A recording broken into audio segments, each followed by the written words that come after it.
Good morning friends, welcome to Saras delicious food. கடை நல்லா சூடானணும். 2 spoon எண்ணெய் ஊற்றி 1 ஸ்பூன் கடுகு நல்லா பொரிஞ்சதும் 1 டீஸ்பூன் உளுந்து, 1 டீஸ்பூன் கடலைப்பருப்பு, கொஞ்சம் கருவேப்பிலை இதெல்லாம் போட்டு நல்லா பொரிய விட்டு பொடியாக நறுக்குன பச்சை மிளகாய், 1 10 நசுக்கின இஞ்சி பூண்டு 1 டீஸ்பூன் போட்டு எல்லாம் நல்லா வதக்கி பச்சை வாசம்னா போகிற மட்டும் வதக்கிட்டு நல்லா பொடியாக நறுக்குன ஒரு வெங்காயத்தை நல்லா வதக்கிக்கணும்.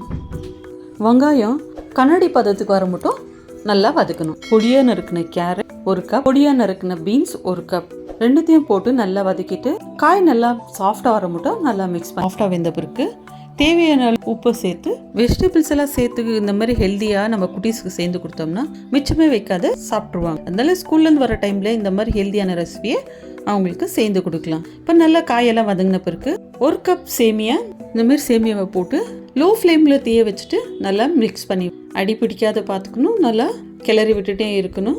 சேமியா நல்லா ரோஸ்ட் ஆகிறதுக்குள்ளேயோ நம்மளுக்கு சேமியா உப்புமாவுக்கு தேவையான தண்ணியை ஒரு பக்கம் நல்லா சூட் பண்ணி வச்சுக்கணும்.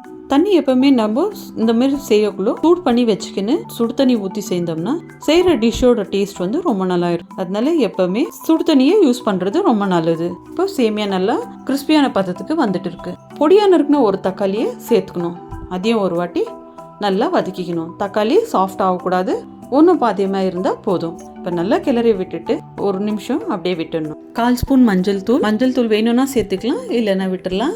இப்போ கொதிக்க வச்ச தண்ணி நம்ம எந்த கப்பில் சேமியா எடுத்துருக்கோமோ அந்த கப்பில் 1.5 கப் தண்ணி எடுத்துக்கணும். இப்போ அந்த தண்ணியை ஊற்றி ஃப்ளேமை ஜோராக வச்சு நல்லா கொதிக்க விடணும். நல்லா மிக்ஸ் பண்ணிவிட்டு கொதிக்க விடணும். இப்போ நல்லா கொதி வந்த பிறகு ஒரு மூடியை போட்டு ஃப்ளேமை லோ ஃப்ளேமுக்கு மாற்றிக்கணும். லோ ஃப்ளேமுக்கு வச்சுட்டு ஒரு 5 நிமிஷம் மூடி போட்டு குக் பண்ணிவிட்டு ஸ்டவ்வை ஆஃப் பண்ணி இப்போ பொடியாக நறுக்கின கொத்தமல்லி புதினாவை போட்டு கார்னிஷிங் பண்ணி நல்லா மிக்ஸ்